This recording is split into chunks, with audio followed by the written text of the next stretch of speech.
Pirates losing 24-17 to Rice. Quick thoughts on this one? I'll start. Ugly football on both sides, especially down the end. And Rice gave East Carolina every opportunity in the world to go and steal that football game, and East Carolina had no answer for it. Jason, you wanna wait? Yeah, I better wait. You're fired up. We'll start with Cameron in Goldsboro. Hey, Cameron. Guys. Yeah. He held Rice to what, 90 yards in the first half? 90 yards in the first half, and we were losing. We were losing, giving up 90 yards of offense in the first half. Our defense gave our offense plenty of opportunities, and we can't do jack squat. We had all these other things that we could hide behind, but tonight there's no hiding. We are what we just saw on that film. And we got to address that, we got to fix that, and we got to do it with a sense of urgency. And I'm trying to say this as nicely and as I can, but we got to get it fixed. We're pride. We're all Pirates, man. Yeah. And my pride right now is hurting because that's not what we're about right there. I don't get riled up a lot about ECU football, but that was just so piss poor that I have no idea what to expect for the rest of the year. How do you mess up this whole quarterback situation so bad? How do you think Mason Garcia is the answer? How do you think he's the next Jesus Christ on a football field? How do you think he's the next Brett Favre? Oh, God, we better not let Mason transfer if Holton comes back. And now you ain't even playing. You got Flynn out there doing the best he can. The O-line sucks. I don't know how we have not recruited better at receiver. We were considered wide receiver U at one point. This is the second time I've heard this come up. Kyle had just mentioned it, that, a lot of people think that Mike Houston thought that he wouldn't be around for year 5. And maybe it's showing, and I don't say I disagree with that. I don't know if it's true or not. I don't know if it's if I'd call it a conspiracy theory, but it you could point to a lot of things that would make it accurate right now. Yeah, and that's the thing. It's all about facts and figures, and the facts are the talent has not been developed on this team, and especially at quarterback the way it should have. We questioned that, ad nauseum last year with not getting Garcia ready, knowing that you were having a fifth-year quarterback that was going to be leaving and not getting him in, and it just it's just not a good look, if anything else. And I talk about the playmakers and the drops and things like that, but Jason, going off what Kyle said, you talked about it a lot in this game. Our offensive line getting whipped and just getting outmanned.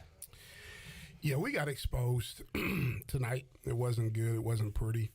And yeah, they showed a lot tonight. We were getting beat quickly up front. Everybody wonders why Flynn is not, playing well. I'm gonna tell you guys, and Mark C can tell you because he played the position. It's not a good feeling when you start getting hit because people are getting turned loose up front. It makes you antsy and jumpy in the pocket. It makes you want to get rid of the ball. It makes you want to escape the pocket sooner than what you really have to. Marcus Crandall, Jason Nichols. Now y'all know y'all are broke in because y'all know that white people start drinking in Greenville early. I'll make the show, by the way. Great lineup. Hey, guys, how you doing? Good, how are you? For the first time this year, we'll hear from old Captain Bill. What's up, Captain? What's up, man? How you doing? Doing pretty good. Not real good, but I hear you, buddy. How many of these players are playing first, second string that are under Mike Houston recruits? I want y'all to answer that question. Again, what was the? It's all of them. Can't answer, can you? It should be all of them. All of them. He's in year 5. You're telling me those 30, 35 players that are playing are under Mike Houston. None of them are under Scott. No, I could tell you because I was on the staff in 21. Most of I don't know hardly any of those players on that field. The last group of players that I knew that was on that field from when I coached with Mo and when I sat on the staff with Coach Houston was the Holt Nailers and that whole crew. CJ. Xavier Smith, CJ, Miles Berry. Those were the guys. I want to shout out the people watching on Facebook and YouTube. It's about to hit midnight, and we're around 500 viewers there combined. And I don't know how many of y'all are listening on your radios, but we appreciate you being up with us late tonight on the U.S. Sailor Fifth Quarter Call-In Show. Let's go to Blair in Greenville. Hey, Blair. Hi. I've been a ECU fan since I was born, grew up in Greenville, and me and my friends always enjoy watching the show after the game. It's always comical and fun. Obviously, this year's been disappointing and not fun to watch, and we all have comments about it, but I just want to say that y'all do a great job of being neutral, and we enjoy it and just have such a great time.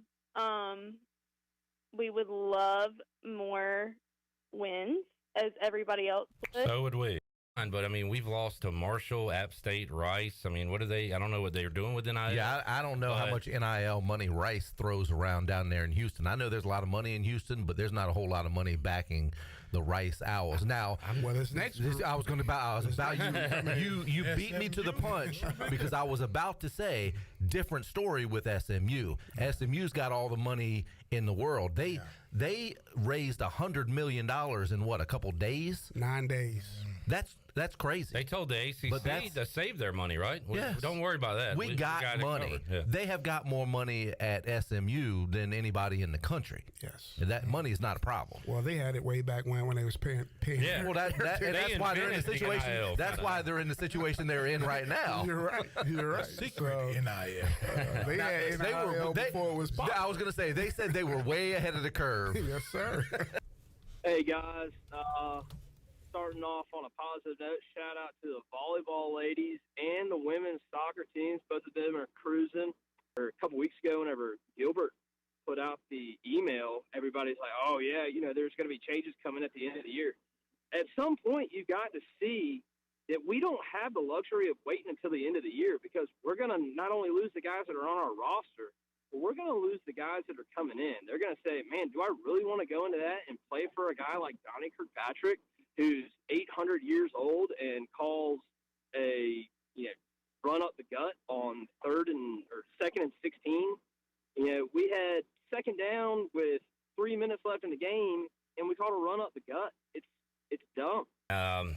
As far as changes go, Mike Houston has done it his way his whole career, and that way has worked. And if you look at his coaching history, he has not faced a lot of adversity as far as losing seasons. So I think he's going through this for the first time. And people have called him stubborn, and that's not necessarily a bad thing, because, again, his way has worked. But right now it's not working, and sometimes it's hard to change when what you've done your entire career has worked. Now we got to see how good of a coach are you really, because you got to adjust. You got to do things differently. And I don't know, Jason, coaches kind of get stuck in their ways, right? And you got to adjust when things aren't going right. And this is the first time it really hasn't gone right in his entire coaching career. Yeah, I mean, I got to think that Coach Houston tonight, he may have had the same hope that we had, thinking, hey, we can get this thing turned around. But tonight, I'm sure he's going to think about what I need to do to get this thing fixed. But also, and Marcus and Jason can talk about this, not Billy, can talk about, within 3 seconds, the ball needs to be released. That's as much time as you get to move around in the pocket. If you don't do it within 3 seconds, then you're out. That's all I got. So you're saying I don't know that? I mean, I said that a couple weeks ago, that these guys weren't getting the ball out quick enough. What's that got to do with anything? I know about football. Let me talk. I'm letting you talk. You don't look. No, you're not. You're interrupting me while I'm talking. Well, I asked you a question. Yeah. So you're telling me that I don't know that a quarterback needs to get the ball out within 3 seconds? Is that what you're saying? I don't know that you do. I think you feel like you know everything about the game. How's that? I think you do. How is that? How do I feel like I know everything about the game?